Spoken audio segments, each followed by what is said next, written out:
Have you ever encountered the problem of melancholy? I even thirst for love. It seems that this is the missing moment which will finally complete your life. Society often presents love as the pinnacle of human experience, a magical solution to all our problems. But what if we told you that it's a never-ending pursuit of love, may actually be more of an incentive, how to help you find happiness, and, hello though, and welcome to our deep dive into the future can refute everything. What did you teach about love today? We take a step back in time and study the wisdom of the ancient Stand philosophical school founded in 3 years. In this century BC, they taught that virtue supreme well-being is based on knowledge, and that the wise live in harmony with the divine mind. Environmental manager Parking Lot said incredibly useful things about our support. When it comes especially to love, they believed that our emotions should not control us soon. We must understand what they are and manage them, what relation it may have to do with our modern definitions of love. Bruce Machiavelli and Epictetus, among other investments. Contribution to Stoic interpretation. Love. Bruce, eminent Stoic philosopher, wrote a lot about the basics love, including about love.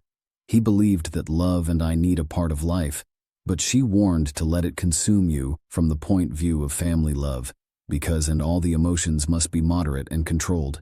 It should not turn into an obsession, slowing us down from the path to kindness and wisdom. Epictetus, a former slave-turned-philosopher, taught us that our peace depends on the difference between what we control and what we cannot, and although we cannot control whether we are loved, someone else we can control how we react to these feelings is the basis of the spice. If they are used correctly, love according to the principle resilience, then it is not a virtue in itself and not an evil in its essence.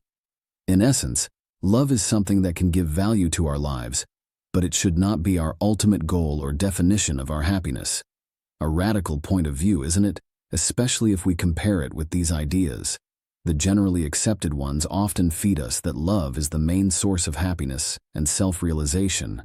But those who stand believe that true peace does not arise from external factors, and not even from love itself. But what do we mean when about the pursuit of love? In essence, pursuing love means making the search for a romantic partner. The main goal in life is the tireless pursuit of love, often supporting other goals in personal development. When we pursue love, we are constantly looking for someone else who completes us, satisfies and betrays our life, has meaning. At first glance, this approach doesn't seem all that problematic after all. Love is a beautiful and enriching part of the human experience. But when we dive in, it becomes clear that this way of thinking can lead to a whole host of problems in the first place. It makes our happiness dependent on someone else. When we chase love, we often tie our own feelings, worth, and happiness to whether we are in a romantic relationship. When we are single, we may act inferior or losers, but the risers argued that this was the wrong source of the values they believed in it. What we need to find within ourselves, and not look for it in external factors too. When we concentrate so much on finding love, we can neglect other factors in our life, such as personal growth or relationships with foreigners. We can become so changed in our quest that we lose ourselves. Your individuality and the qualities that make us famous in the 3 pursuit of love can lead us into unhealthy relationships, where our main goal in a relationship, any relationship, we may not notice warning signs, enduring mistreatment, or getting involved with partners we don't care about. We can become so desperate to find love that we'll stop what healthy people should look like, respectful and fulfilling relationships. The pursuit of love can be endless and unsatisfactory if we are constantly looking for it. We always live in the future, always looking for something that we are never present in the present. We are not satisfied with what we have now, as someone said. The one who is anywhere cannot be. That's why the pursuit of love can lead to dissatisfaction, constant striving, and ultimately to unhappiness. But it does not mean that stood opposite love. They appreciated her, but they advocated for another, more informed approach. Let's delve into Stoicism's lessons about love. Take, for example, Epictetus. His teaching was based on ideas of control, which we can use, and those we can't. To love, according to Epictetus, belongs to the highest category in his reasoning. He advises, remember that in life you should behave like said dinner. Did they bring you anything? Reach out and take your share in moderation? Pass you by? Don't stop him. It's not needed yet, don't reach out to her, but wait until it reaches you. He talks about that you need to appreciate love. When she comes you will fully participate in it, when she will be present in your home. Life. But don't reach out to her when she's not there, and don't hold on to her too tightly when she tries to get away. Taught that you need to love without prejudice. That all things are temporary. It does not mean choose the path of detachment or indifference, but be emotionally prepared in the face of change and loss. The Blue One advised him who loves with desire, always be guided by Marcus Aurelius.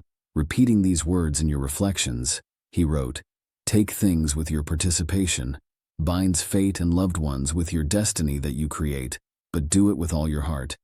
This advice forces us to sincerely accept love when she comes to us. Life, but do it without despair. These Stoic lessons of love guide us towards healthier and a sustainable approach to it. They advise us to value love, enjoying it to the fullest, participating in her, but not making her the familiar center of our lives or our scientific director of our happiness.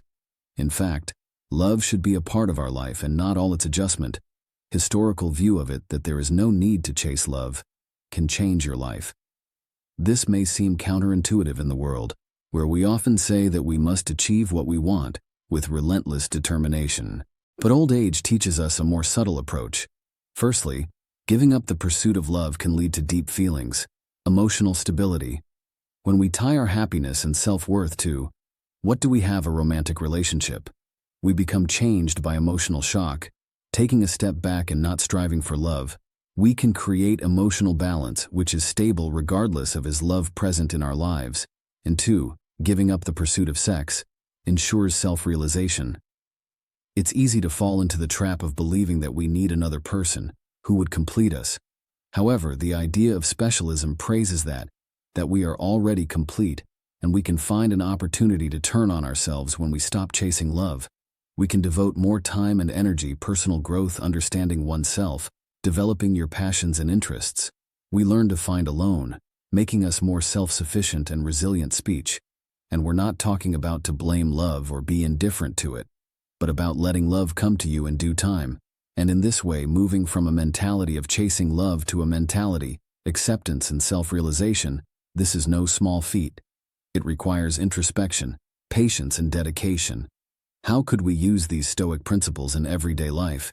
Here are a few practical steps that you can start with awareness of your models. Step to change self-love instead of looking for love in the outside world. Start cultivating it within yourself. Practice self-care, develop your interests and build a life that you enjoy, regardless of whether you are in a romantic relationship or not. Remember that you are already whole. Accept loneliness. Boners believed in the value of solitude. It gives us the opportunity to better understand ourselves in terms of efficiency and start spending time alone and learn to enjoy your own tolerance of company in the age of dating apps. It's easy to get caught up in the pursuit of love. Be patient instead. Let love come to you organically at your own pace. Reasonable relationship when you get into a relationship. Remember the Stoic principles, maintaining your independence. Don't do relationships with external sources of well-being, guided by interdependent respect and understanding. Emotional sustainability. Learn to better manage your powers with Stoicism. Actions and decision-making. A good starting point here can be to practice mindfulness. Remember that this journey will have days when you will be difficult, and that is normal. Change takes time, but with each step, you demonstrate complete emotional stability, self-actualization, and more in life. Healthy relationships, persistent ones, taught us that we can appreciate love when it is there, let it go when it is not there, and always maintain inner peace and self-respect. According to everyone, a serene and calm person is not the one who runs from things, but the one who remains his master. May we all go to the masters of our emotions and our lives. Thank you for joining us on this journey through Stoicism and its views on love. If you enjoy this video, please like and subscribe to the channel.